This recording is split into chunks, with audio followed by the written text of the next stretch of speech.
We all have a God-given purpose. Some of us, it takes a while to find out what that is.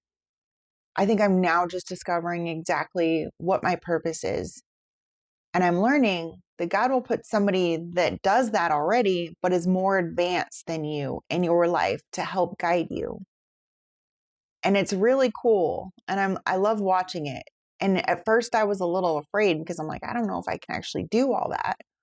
But with God, I can. And if that's what He wants me to do, He's going to put the right people in my life. He's going to give me the opportunities.